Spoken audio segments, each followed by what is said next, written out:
clue that he was the unnamed politician. The ruling contained a list of questionable items that appeared to be personal and were bought with the politician's donated campaign money. That's illegal. It detailed a $179 purchase at a lingerie store, $4,200 at a vacation resort, $2,000 at a jewelry store, and $1,000 at a Caribbean resort. None of these items were disclosed on the politician's campaign reports as required by law. But one item was disclosed on a campaign report, a $1,234.47 purchase of furniture from an online retailer, which was shipped directly to the candidate's mother. That purchase was disclosed on a campaign report as office supplies, according to the ruling. The I-Team found an expenditure during the same time frame for the exact same amount, down to the penny, on the 2017 campaign disclosure of then-Mayor Kasim Reed. Mayor Reed's campaign attorney at the time was Jeremy Berry.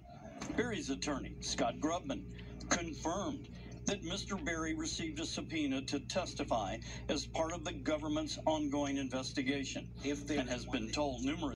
But in the end, one city council member told all the players to focus on what is needed to allow the judges and the sheriff to do their jobs, to lock up the people who need to be behind bars.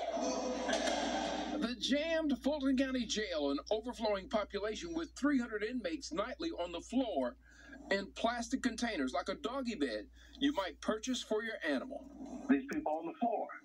You know, this is an embarrassment. Councilman Michael Bond, who at one time was a city jailer, and Mayor Bottoms are at odds over her decision not to allow Sheriff Patrick Labatt to have.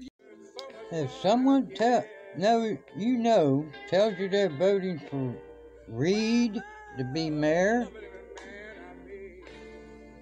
grab them, shake them, whatever you gotta do to get their attention. That man don't need to be mayor. There's been too much corruption in City Hall for too long. He pulled out a gun. One woman and two men were rushed to the hospital. Police arrested Alexander at a nearby gas station. He's charged with aggravated assault, reckless conduct, and more. Well, new tonight, Cobb County's. Oh, to get that done, Elise, what they're doing is interviewing the woman here at police headquarters, trying to determine what, if any, charges she'll end up facing. Officers responded to a person shot. The deadly shots rang out around 12:30 Thursday morning in the courtyard separating two apartment buildings on southeast Atlanta's Venera Avenue. There was an argument between two parties, and it escalated to gunfire. We're still working out everything that happened. Police tell us the victim is an adult male and that a woman pulled the trigger. Do we know if there's a relationship between these two? Are they married? Are they? It's undetermined at this time. We're still working through all of that.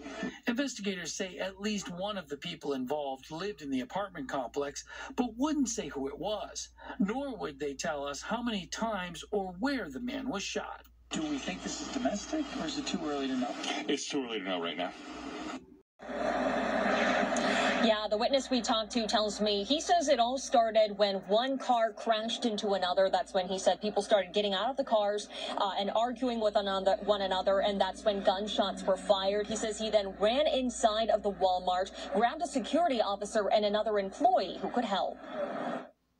Once I got there, he was bleeding, moving around, and I tried to get him under control, calm him down. When Tanisha Allen heard someone had been shot outside of the Walmart on Gresham Road Thursday afternoon, she didn't hesitate to rush out of the store. He was coherent, and he kept saying that his body was going numb. So I tried to, keep him as calm as possible. Ellen knew exactly what to do. Not only is she a Walmart employee, she's also a nurse. I took off my apron and my jacket, my Walmart jacket, and I put it over the wound because he kept moving, so I had to stop the bleeding. I got his vitals, and then, I was able to give them to him when the EMT showed up. Ellen says she was with the man for about 10 minutes before help got there. According to DeKalb County Police, 2 men got into an argument in the parking lot and began firing shots. Police say both people involved are in stable condition, but did not give any details on how many people were involved or if they're searching for any suspects. Ellen says she was glad to be there to help, but she says she was still shaken up over what happened. I'm used to it because I work in the ER department, but, it's a little different working outside of it than you at your other job. Please call. Respect each other, and we should not look down upon or trash any race. The owner tells me she has no hard feelings against that customer, but she just wants the harassment to stop. In Buckhead, Janice Yu, Fox 5 News. Janice, thank you. To violate existing laws. The president addressed the issues just hours ago. This comes during a nationwide surge in violent crime. The president pointed out a few key focuses: background checks for purchasing a gun, banning assault weapons and high-capacity magazines, and community policing and programs to keep neighborhoods safe. The president says all sides are going to have to come together to make this work. We have an opportunity to come together now, as Democrats and Republicans, as fellow Americans, to fulfill the first responsibility of government on our democracy, to keep each other safe. Enough. Biden also plans to sign executive actions to make some things happen while calling on Congress to pass new gun control laws. Governor Brian Kemp responded to the president's address, saying this administration and their allies are trying to use a nationwide crime spree that their own policies created to undermine the Second Amendment. In critical condition. Investigators say the victims were passengers in a rideshare with a third man. At some point, there was an argument inside the vehicle with the driver. That argument ultimately ensued to gunfire, where the decedent was shot and the victim was shot. So right now, the rideshare driver is being cooperative with us. He's at headquarters, and we'll be interviewing him and then following up on video and any other evidence we have from the scene. Well, the third passenger wasn't hurt and ran off. Police recovered 2 weapons. They're trying to determine if the shooting was in self-defense. And now to new.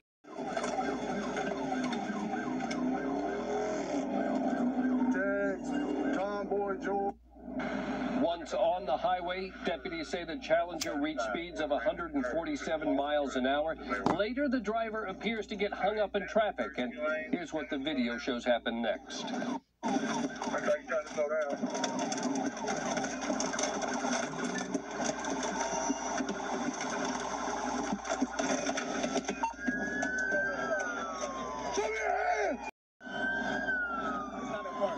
You better put it in park. Put it in park.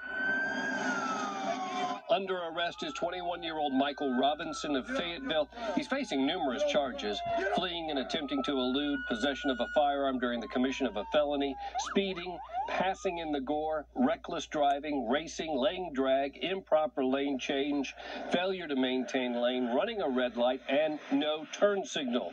As the city of Atlanta is cracking down on illegal street racing, Coweta authorities say any of these drivers coming south on the interstate are facing a bumpy road here. In Coweta County, Doug Evans, Fox 5 News. Alerted Cobb County Police that Aaron Dawson might be in the area. He was wanted in connection with the deadly shooting of a man in Fort Walton Beach earlier this month. Now, Cobb Police started searching for Dawson, and using technology and teamwork, detectives found the vehicle that he was riding in. Detectives arrested Dawson and the driver of the car. A follow-up investigation and search uncovered firearms, drugs, and money. A disturbing discovery this morning in Rockdale. I would ask that you all respectfully consider, to the extent possible, to not divide communities, cities, counties, and school systems, because we all have different needs in these communities and counties. And as you can see, my District 80 has been divided for the last 10 years. One political expert says this process is often used by politicians to try to help their political party get ahead. Right now, Republicans have a comfortable majority in the Georgia General Assembly and will largely be able to shape the districts the way they want. Well, developing tonight, the fight over the 2020 attorney. Julian Conley allegedly shot into the car that 8-year-old Sequoia Turner was riding in last summer, killing her. It happened near a protest site on University Avenue in southeast Atlanta, following the police shooting death of Rayshard Brooks. Turner's parents were in the courtroom this morning as Conley's attorney withdrew from the case, citing a conflict. The little girl's family says they will be at every one of Conley's hearings to get justice for her. We have to look in his face and see him and get answers to possibly why did you do that? Why were you out there on that day doing that? Today's hearing for Conley has been rescheduled until next month. And we have new developments.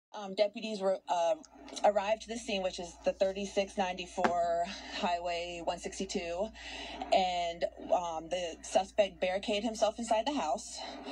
We were managed to get him out, and shots were exchanged outside. Our officer was wounded, and the suspect was pronounced deceased by the coroner at the scene. And where was the officer hit, and how are they doing tonight? I don't know the location at this time, but I haven't also gotten an update on his condition yet. But he's doing well and is expected to make a recovery? Yes, he is. That's great. On behalf of Sheriff Ezell Brown, we do wish him a speedy recovery and thank him for everything. Homeowners are urging city leaders to approve a new training complex as one way to attract recruits. That story is just ahead. And how about... Yes, indeed it needs it. It needs it.